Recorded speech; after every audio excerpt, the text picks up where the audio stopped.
Welcome back to all my dear students. In the previous session, we learned about conservative criteria and synchronizing power coefficients related with the steady state stability analysis.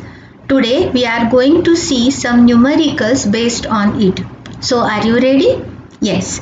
Let us start first from recalling all the formulae required to solve the numericals based on the steady state stability, right? The first one, that is electrical power transferred, given as P is equal to EV by X into sine delta. You are knowing all these terms better, right? Also, this is very one of the important and very useful formula. From this formula, can anybody guess what are the different methods to improve the steady state stability? Yes, anybody? Right. We can improve the steady state stability by increasing the excitation voltage, by controlling the terminal voltage, and of course by reducing the transmission line reactance. By considering all these factors, we can improve the electrical power transferred from sending end to the receiving end, that is improving the steady state stability. Also, we know that the transmission line reactance can be reduced by either using bundled conductors or using double circuit line or using your FACS devices such as SVC, that is static var compensators, right? So these are the different methods which can be simply observed by observing this first equation, which is very important, right? Another, the second one, that is the steady state stability limit, which is given as P max at delta is equal to 90 degree, which is equal to EV by X. Shall we recall definition of steady state stability limit? It is the maximum power that can be transferred from sending end to the receiving end without loss of synchronism when subjected to small disturbance, right? Therefore, we write P max is equal to EV by X. Third important, it is conservative criteria for stability. Should we recall it? Yes, it is what all the synchronizing power coefficients defined by del PE by del delta at delta is equal to 0 must be positive. Right? Do you remember it? Yes. The characteristic equation used to determine system stability due to small changes is given by mp square plus del PE by del delta at delta is equal to delta 0, which it is equal to 0. As it is a characteristic equation, therefore it is written as 0, right? Where m is the angular momentum, the p we had written as, if you remember the previous derivation for synchronizing power coefficients, we had written this p is equal to d by dt. Also, the roots of this characteristic equation are given by p is equal to plus minus in bracket minus del PE by del delta at delta is equal to delta 0 upon m to the power 1 by 2. Correct? This is also important. And the last one, it is synchronizing power coefficient, which is equal to, or which is defined by del PE by del delta at delta is equal to delta 0, which is equal to P max cos delta 0. And P max, we know that it is represented as a steady state stability limit given as this equation or this formula EV by X. Okay, so that's all about the formulas which are required to solve the numerical based on steady state stability. Let us start from the first numerical. Ready? Okay. A synchronous generator of reactance 1.2 per unit is connected to an infinite bus through transformer and a line of total reactance of 0.60 per unit. The generator no load voltage is 1.2 per unit and its inertia constant is H is equal to 4 megawatt second per MVA. Okay. The resistance and machine damping may be assumed negligible. The system frequency is 50 Hz. Calculate the frequency of natural oscillations if the generator is loaded to 50% and 80% of its maximum power limit. in this problem the loading has been given. It is 50% and 80%. That means electrical power loading it is given. Read this problem carefully. So let us first calculate the natural frequency of oscillation for the first loading, that is the 50% loading. Now when I say for the 50% loading, if you call this equation, that is PE, I may also write as PE is equal to EV by X into sine delta 0 also for initial loading. So from this I can calculate delta 0 as what? This is I can write from this formula as sine delta 0 is equal to PE upon P max, because I know I can represent this as what? P max also. Therefore PE is equal to P max sine delta 0. So sine delta 0 will be what? PE upon P max, and that's all shown here. Okay, using calculator you can easily calculate the value for delta 0 as 30 degree. From this I can write the synchronizing power coefficient as del PE by del delta at initial angle, that is delta 0, that is equal to 30 degree. And which formula you are going to use here? That this the last one, that is P max cos delta 0. So here I know the value for P max. P max is what? E into V by total transmission line reactance. E here it is given as what? Synchronous generator, it is of what? Reactance it is given as what? 1.2 per unit, and the transmission line reactance it is given as what? 0.6. So total reactance will be what? 1.8. And the generator voltage it is given as 1.2, and the infinite bus voltage it is given as 1, right? So substituting all these values, we obtain the value for the synchronizing power coefficient, that is megawatt per electrical radian, right? Now I know the formula for angular momentum. I know it is given as GH upon pi f. Now we are writing in per unit, therefore I can write H upon pi f. H value it is given in the problem itself. Okay, it is what? Inertia constant, right? So the value for angular momentum will be 4 upon pi f second square per electrical radian, right? Now from the characteristic equation, that is using this equation that we had written in number 3, right? So this is our characteristic equation. So using this equation I can find out P is equal to, I want to find out the roots of that characteristic equation. Therefore I can use this formula, that is P is equal to, right? I have used the same formula as P is equal to plus minus J in bracket del PE by del delta at an angle 30 degree by M, and the complete bracket, that is 1 by 2, that is square root of this, right? Substitute all. Now we are knowing all the values. Substitute all the values here, use the calculator, and you will get the answer as plus minus J 4.76. Hence the frequency of oscillations is 4.76 radian per second. It is radian per second, that means it is omega, right? If I want the frequency in hertz, what I will do, that is omega. I know omega is equal to 2 pi f. So f will be what? Omega upon 2 pi, right? I had written this as what? 0.758 hertz. Okay, this is for what? This is for 50% loading. Similarly, for the 80% loading, we can calculate. All these two loadings are required at the maximum power limits. That's why you can use your P max, right? So the similarly as we had done for the 50% loading, we are doing for the 80% loading also.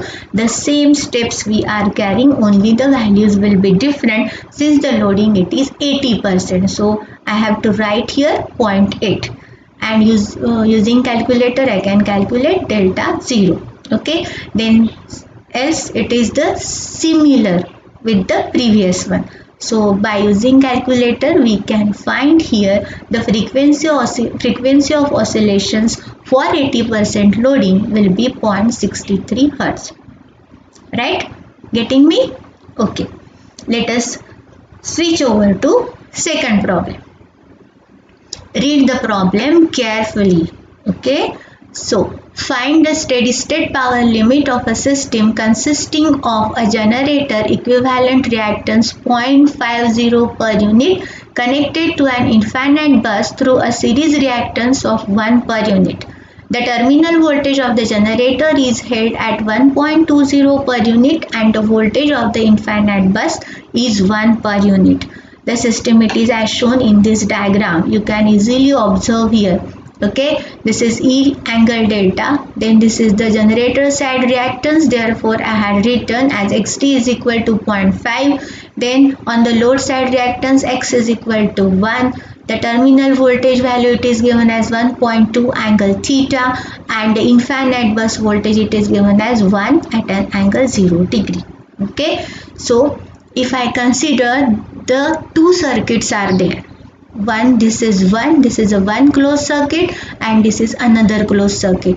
So from the second closed circuit I can find current I using simple KVL, right? So I will be what? Vt minus V upon X. So I had written this as what? Vt minus V upon Jx. Substitute the values and write this equation, right? Now using this first circuit I can write the value for E, that is the internal excitation voltage on the generator side. So how will you write this? E is equal to what? Vt plus jxt into I. So simply substitute all the values and you can write this equation. Then simplify these values, this equation. After substituting the values, you can simplify this equation and so that you will obtain this equation, right? Now we know that the steady state power limit is reached when E has an angle delta is equal to 90 degree. Obviously delta is equal to 90 degree, that means this real term must be equal to 0. So equating this first term to 0, we can obtain the value for theta, right? Okay, so we got that value as what? 73.87 degree. Now Vt is equal to, the previously we had written Vt is equal to 1.2 angle theta. Now we are in position to write down the value for this theta. So writing this value, converting this polar form to the rectangular form, and we know how to convert, or simply in calculator you can easily perform it, right? Then substituting the value for Vt in I, where we had written I is Vt minus V upon Jx. Here theta was unknown. Now we are in position to write the values. So find out the current I as this much value, that is 1.152 plus J 0.668, right? Now we are knowing all the values which are required to find out for E, that is Vt plus Jxt into I. Substitute all the values, use calculator and you will get the answer as what? 1.728 at an angle of 90 degree, right? Now the steady state power limit is given as P max is equal to mod E mod V upon total X. What is total X? Xt plus X. So the value of that steady state stability limit is 1.152 per unit, right? And if instead the generator EMF is held fixed at value of 1.2 per unit, the steady state power limit would be, instead of writing this 1.728, if it is said that you have to keep this E as a constant, at which value? At 1.2. Then what will be the steady state power limit? It will be 0.8 per unit, right? Can you observe one thing here carefully? Yes? Can you? Right. You can observe that if the excitation voltage it is kept constant, the Pmax is 0.8 per unit. But if this excitation voltage is increased to the value of 1.728, the steady state stability limit is also increased. That means there is a one way to improve the steady state stability limit by increasing the excitation voltage. Right? Okay, getting me? Yes. Now come to the next problem. This is very important problem. For the circuit shown below, this circuit as they are showing here, determine the active power output. Obviously active power output will be PE. Determine steady state power limit, that is SSL. Okay, that is P max. And third one, keeping the active power constant. If the excitation is reduced, find the critical excitation corresponding to operation at stability limit. This is very important. Read this problem carefully. Right? Now the first one, determine the active power output. We know it is given as EV by X into sine delta. Now substitute all the values in this equation 1. What we obtain, P is equal to E into 1 by 1.2 into sine delta. All these values are given on the circuit diagram itself. Now what I want to know, I want to know this E. From this diagram, I can calculate E as what? V at an angle 0 degree plus J XDI.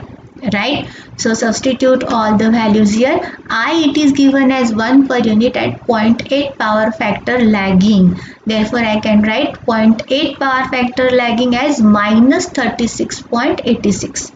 Okay, so substituting all the values, we obtain E is equal to 1.97 at an angle of 29.17 degree, and this angle is nothing but our delta, that is the angle delta. Correct? I got this angle delta. Substitute all these values in equation 1. We obtain what? The maximum active power output, that is given as 0.8 per unit. Right? Got it? To have the answer for this, you have to use your calculators. Okay, then the second one, that is the steady state stability limit, which is given as what? P max is equal to mod E mod V upon X. So the values are 1.97 into 1 by 1.2, which gives you 1.642 per unit. Okay, and the third one, what they are saying, keeping the active power constant. If the excitation is reduced, active power is constant, excitation is reduced, then find the critical excitation corresponding to operation at stability limit. At the stability limit, that means delta is equal to 90 degree. So now it is quite easy. You have to put 0.8 is equal to EV by X into sine delta, that is 90 degree. So directly substituting all the values, we get E is equal to 0.96 per unit. Right? Okay. So that's all for today's session. In the upcoming session, we are going to see the very important problem that is based on Clark's diagram. Keep in mind that there is a one compulsory question in your university examination on this Clark's diagram carrying 14 marks. Right? So in the upcoming session, we are going to see first the construction of the Clark's diagram and the problems based on this Clark's diagram as shown here. Okay, so don't forget to watch the upcoming session on the Clark's diagram. Okay, thank you.